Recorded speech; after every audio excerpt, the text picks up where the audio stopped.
कहानी मॉडर्न बहू। काजल अभी ऑफिस से निकल ही रही थी, तभी घर से फ़ोन आ गया।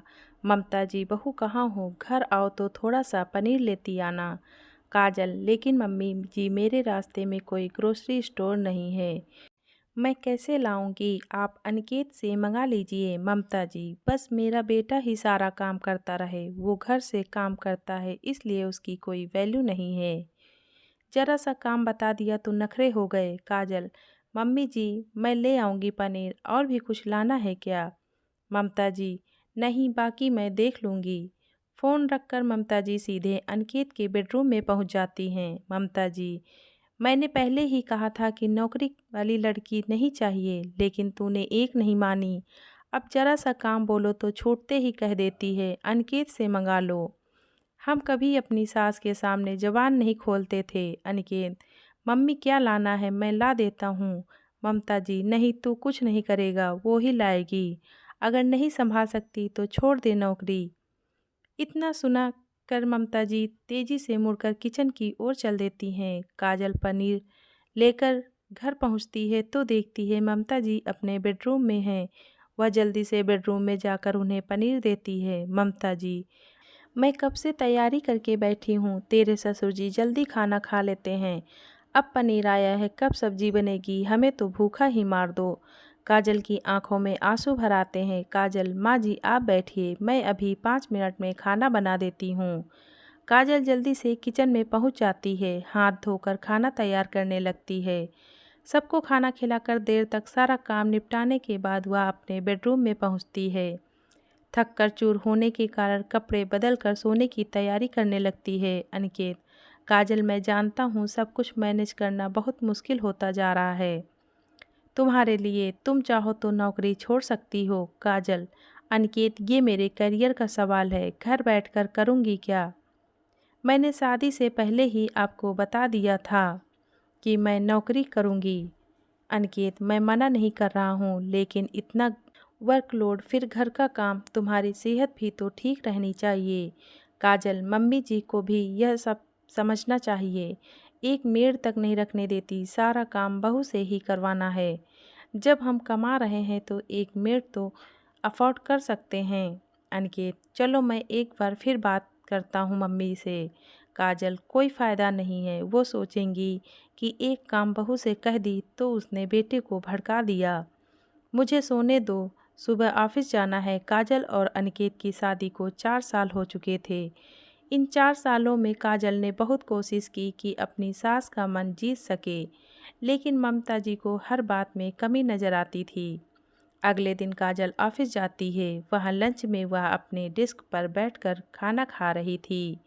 तभी स्वीटी उसके पास आती है। स्वीटी, क्या बात है, अकेले बैठकर लंच कर रही है? लगता है तेरी सास ने आज कुछ स्पेशल रखा है तेरे टिफ़िन में। काजल, अपनी ऐसी किस्मत कहाँ, यहाँ तो खुद बनाना पड़ता है, सुबह सबके लिए नाश्ता फिर खाना, यही सब शाम को। स्वीटी, तुझे अपने ससुराल वालों से बात करनी चाहिए, या तो मेड रखे या तुझे काम करने में हेल्प करें।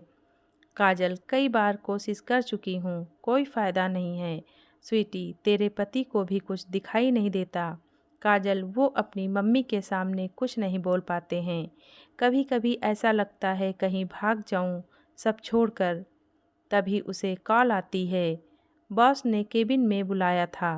बॉस, काजल, तुम जिस प्रोजेक्ट पर काम कर रही थी उसमें कुछ प्रॉब्लम आ रही है, तुम्हें उसे ठीक करने के लिए 1 वीक के लिए बेंगलोर जाना पड़ेगा। काजल, लेकिन सर मैं कैसे जा सकती हूँ? बॉस, तुम चाहो तो किसी को अपनी हेल्प के लिए ले जा सकती हो, जिसे भी चाहो, लेकिन प्रोजेक्ट कंपनी के लिए बहुत ज़रूरी है, हम रिस्क नहीं ले सकते, वहीं जाकर सब ठीक करना होगा।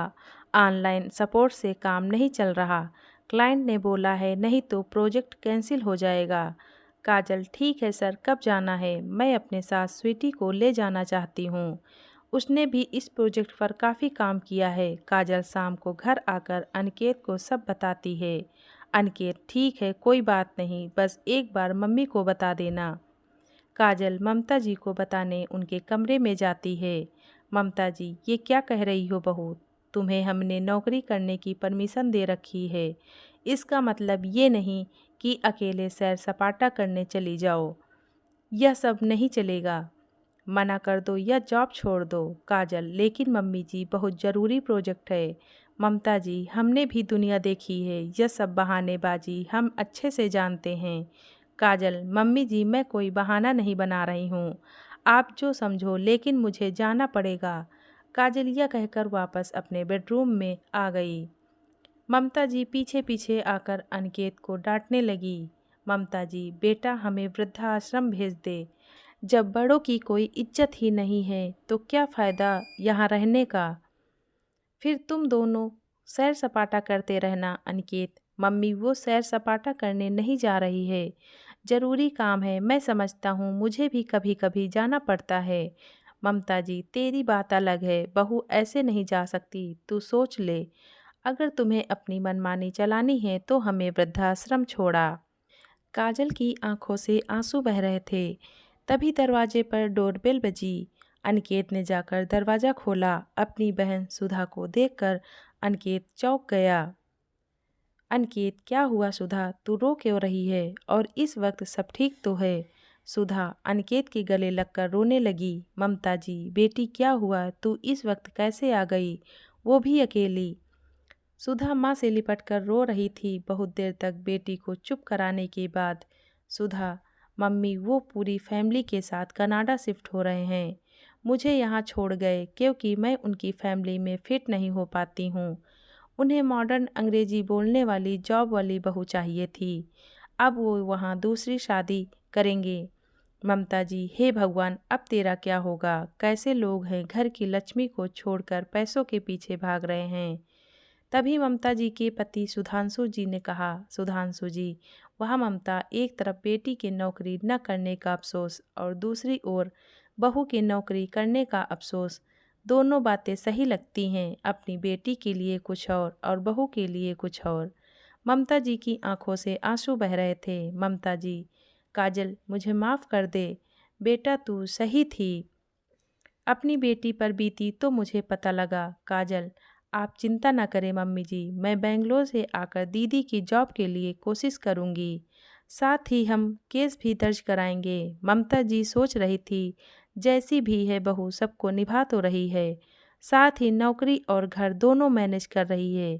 काजल सोच रही थी, ससुराल जैसा भी है लेकिन सब साथ तो हैं, थोड़ा एडजस्ट करने में क्या बुराई है। धन्यवाद।